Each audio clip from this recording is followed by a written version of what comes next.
Hello everyone, आज हम इस वीडियो में लेकर आए हैं घटना चक्र से बायोलॉजी के मोस्ट इंपॉर्टेंट एमसीक्यू। तो इस वीडियो को एंड तक देखिए। अगर आपने इससे पहले के बाकी के साइंस के कुछ पार्ट्स को नहीं देखा तो प्लेलिस्ट चेक कर लीजिएगा, वहाँ पे आपको मिल जाएगा। शुरू करते हैं। देखिए, पहला क्वेश्चन क्या कह रहा है कि निम्नलिखित में से कौन सी मछली नहीं है। कौन जो है कि मछली नहीं है, तो यहाँ पर हम राइट आंसर देख सकते हैं। ऑप्शन ए करेक्ट होगा, स्टारफिश। स्टारफिश जैसे यहाँ पे साफिश हो गया, पाइप फिश, साथ ही साथ गिटार फिश, ये सभी के सभी मछली के अंतर्गत आता है, लेकिन स्टारफिश मछली के अंतर्गत नहीं आता है। एक्चुअली ऐसा क्यों कि यहाँ पे आप पढ़ सकते हैं कि कुछ समुद्री जंतुओं के नाम मछलियों के नाम से मिलते जुलते हैं, परंतु ये मछलियाँ नहीं हैं। जैसे जेलीफिश मछली नहीं होती है, स्टारफिश मछली नहीं, silver fish, cuttle fish, hag fish, razor fish, cray fish, ये सभी नाम से लग रहा है कि फ़िश है, लेकिन ये मछली के अंतर्गत नहीं आते। ठीक है, तो ये आपको थोड़ा सा याद रखना है। अगला क्वेश्चन है कि निम्नलिखित में से कौन सी वास्तविक रूप से मछली है। वास्तविक रूप से कौन इसमें मछली है, तो राइट आंसर क्या बन जाएगा? ऑप्शन डी, समुद्री घोड़ा, जिसको हम लोग सी हॉर्स के नाम से जानते हैं। डी बिल्कुल सही होगा। यहाँ पे हम पढ़ सकते हैं, कुछ पॉइंट्स लिखा गया है, जैसे सितारा मछली के बारे में, जेलीफिश के बारे में, और साथ ही साथ यहाँ पे और भी बहुत सारी चीज़ें लिखी गई हैं। लेकिन यहाँ पे हम आपको बता दें, समुद्री जो घोड़ा है, जिसको सी हॉर्स के नाम से जानते हैं, या फिर इसको हम लोग अश्वमीन कहते हैं। जैसे घोड़ा का मतलब अश्व, तो आपको पता ही है। तो ये जो होता है, इसे हम लोग एक और नाम से जानते हैं, जिसे हिपोकैम्पस कहते हैं, हिपोकैम्पस। और यह एक प्रकार का वास्तविक अस्थिल मील होता है, यानी कि बॉनी फिश के नाम से ये फेमस है। सी हॉर्स, ध्यान रखिएगा, सी हॉर्स एक प्रकार का मछली होता है। एमीफीबिया बताता है, एमीफीबिया जो है बताते हैं। एमीफीबिया हम उन्हें कहते हैं जो स्थल और जल दोनों में रह सकने वाले पशु होते हैं, उनको कहते हैं एमीफीबिया, यानी कि जिसको हिंदी में उभयचर के नाम से भी जान सकते हैं। एमीफीबिया अर्थात उभयचर वर्ग के अंतर्गत ऐसे जंतु आते हैं जिनका शरीर जलीय और स्थलीय दोनों प्रकार के जीवन के लिए उपयोजित होते हैं। ये जंतु असमतापी होते हैं, जिनके शरीर का तापमान वातावरण के तापमान के अनुसार घटता बढ़ता रहता है। एक एग्जाम्पल के लिए मेढक हो गया, टोड हो गया, ये सभी हम कह सकते हैं कि एक प्रकार के एमीफीबिया के अंतर्गत यानी उभयचर के अंतर्गत आते हैं। नेक्स्ट क्या बनता है? नीलगाय निम्नलिखित कुल में आती है। नीलगाय जो निम्नलिखित में से किस कुल के अंतर्गत आती है, तो वो हिरण के कुल के अंतर्गत, नीलगाय हिरण के कुल के अंतर्गत, ऑप्शन डी। चलिए आगे बढ़ते हैं और अगला क्वेश्चन देखिए। नेक्स्ट क्वेश्चन क्या बनता है? अगला सवाल यहाँ पे हमें सुमेलित करना है, कौन किसके साथ सही तरीके से मैच होगा। अगर हम बात करें प्रकंद, तो प्रकंद क्या होता है? प्रकंद अदरक प्रकंद होता है, जबकि स्तंभकंद आलू होता है। यानी ए का 3 के साथ और बी का 4 के साथ मैच होगा। ए का 3 के साथ, बी का 4 के साथ, दो जगह मैच कर रहा है। उसी तरह से अगर हम यहाँ पे बात करें, सल्क जो कंद होता है, सल्क कंद ये लहसुन होता है, सल्कंद लहसुन। सी का फर्स्ट यहाँ पे करेक्ट आंसर हो जाएगा, ऑप्शन सी।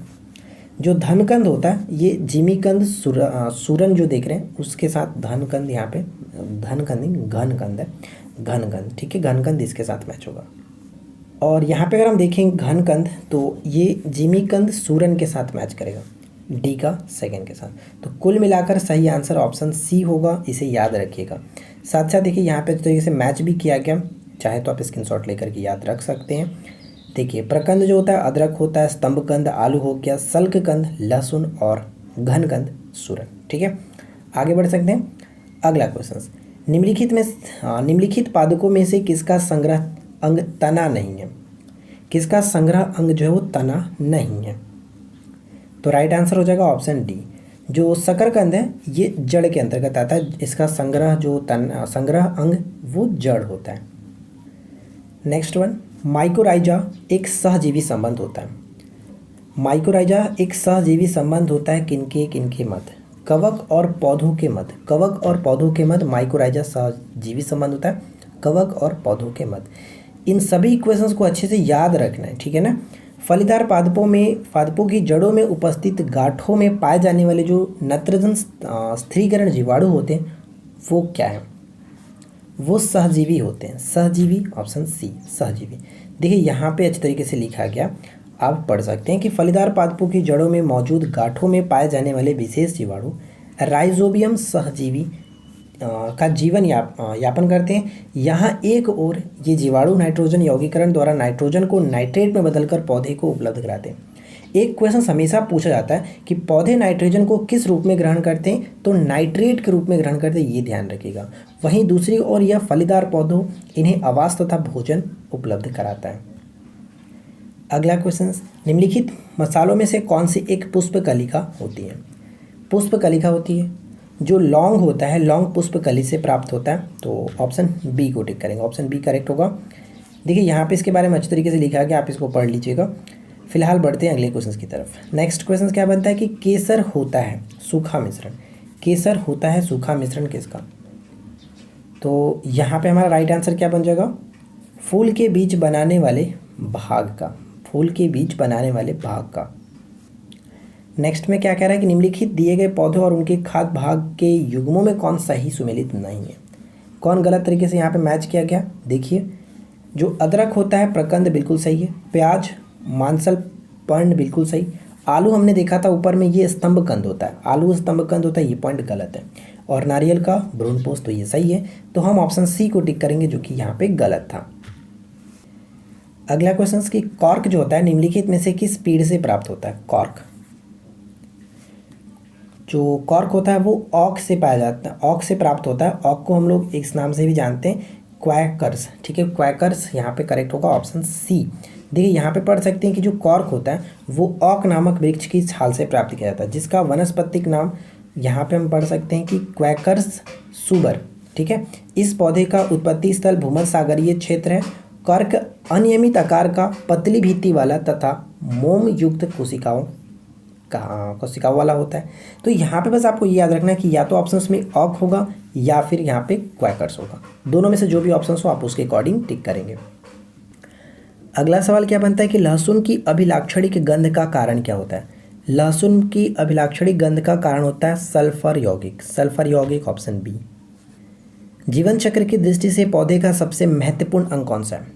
जीवन चक्र की दृष्टि से पौधे का सबसे महत्वपूर्ण अंग कौन सा माना जाता है? पुष्प, पुष्प को मानते हैं, ऑप्शन ए। यहाँ पे हम पढ़ सकते हैं कि जीवन चक्र की दृष्टि से पौधे का सबसे महत्वपूर्ण अंग पुष्प है, या पौधे के प्रजनन में सहायक होते हैं। एक पुष्प में जो कि पुकेसर होता है और स्त्री केसर होता है, ये आपका नर जननांग होता है, और ये स्त्री जो कि मादा जननांग कह सकते हैं, मिलकर प्रजनन भागों का निर्माण करता है। अक्सर ये क्वेश्चन पूछा भी जाता है, तो इसे आप याद रखेंगे। अगला प्रश्न, मलेरिया रोग की प्रभावी औषधि कुनैन का निष्कर्षण किया जाता है। कुनैन जो प्राप्त किया जाता है कहाँ से? तो ऑप्शन बी, सिनकोना की छाल से, ठीक है, सिनकोना की छाल से प्राप्त किया जाता है, बी करेक्ट है। अगला क्वेश्चन, सहतूत का फल होता है, सहतूत का फल है, राइट आंसर हो जाएगा ऑप्शन ए, सोरोसिस, ठीक है, सोरोसिस सहतूत का फल होता है। साथ साथ यहाँ पे पढ़ सकते हैं कि सहतूत का फल सोरोसिस कहलाता है, और ये एक प्रकार का बहु या फिर मिश्रित फल है। इसके अंतर्गत अनानास और कटहल भी आते हैं सोरोसिस फल, ठीक है, अनानास और कटहल भी सोरोसिस फल कहे जाते हैं, तो इसे याद रखिएगा। आगे बढ़ते हैं। नेक्स्ट वन क्या कह रहा है कि स्पंजी टिश्यू, जिसको स्पंजी उत्तक, एक ऐसी गंभीर समस्या है जिसके कारण आम की किस प्रजाति का निर्यात कुप्रभावित हो रहा है? तो स्पंजी उत्तक, स्पंजी टिश्यू का समस्या जो है वो आम के अल्फांसो प्रजाति, अल्फांसो, ऑप्शन ए।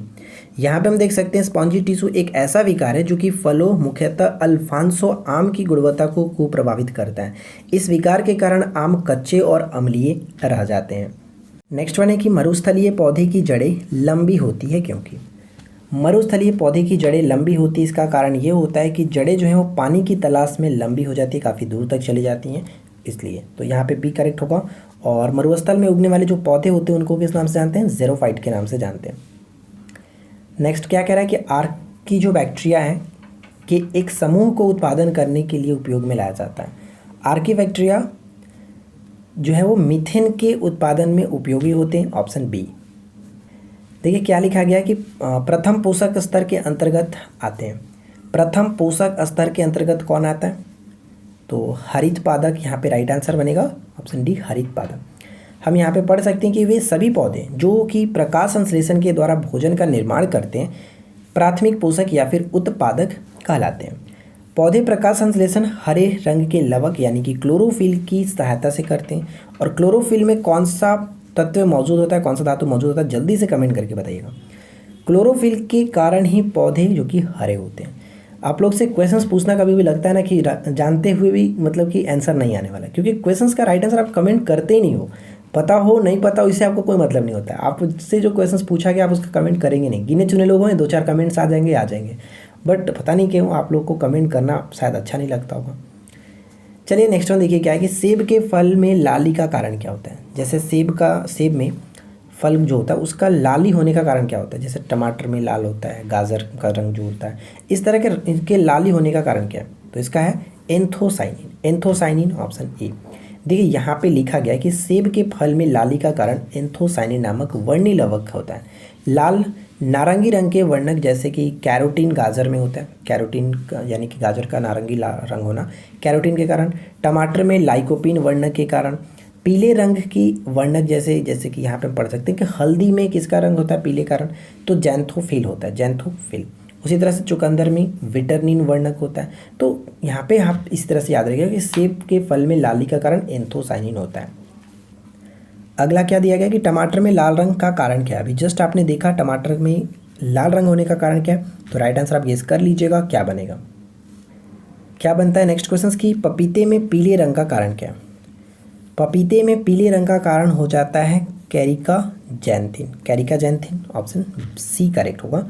यहाँ पे देखिए क्या लिखा गया कि पपीता का वनस्पतिक जो नाम होता है वो कैरिका पपाया होता है। कैरिका पपाया, इसमें कैरोटीन प्रचुर मात्रा में पाया जाता है जो कि विटामिन ए का प्रीकर्सर होता है। इसमें उपस्थित पपैन एंजाइम प्रोटीन के पाचन में सहायक होता है। ये ध्यान रखिएगा कौन सा एंजाइम, जो कि पपैन एंजाइम प्रोटीन के पाचक में सहायता करता है। तो बस इसे आप याद रखेंगे, कैरिका जैंथिन के कारण इसका रंग पीला होता है।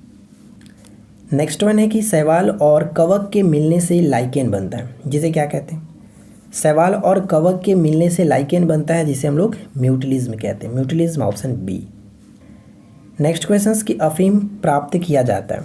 अफीम प्राप्त किया जाता है किससे, बिना पके फल के लैक्टस से। ऑप्शन सी करेक्ट होगा।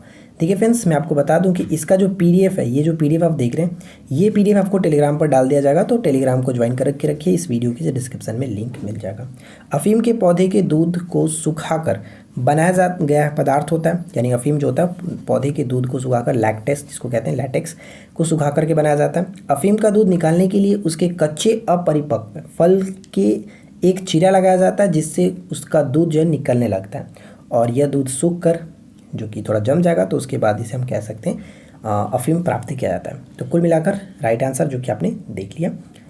ठीक है, तो आशा करते हैं कि आप लोगों को आज का ये वीडियो अच्छा लगा होगा। वीडियो पसंद आया तो वीडियो को लाइक कर दीजिए, दोस्तों के साथ शेयर कर दीजिए, साथ ही साथ चैनल को सब्सक्राइब करके नोटिफिकेशन बेल आइकन को ऑल पे सेट रखिए। और हम मिलते हैं आपके साथ किसी और वीडियो में नेक्स्ट टॉपिक के साथ। Thanks for watching, keep learning, have a good day.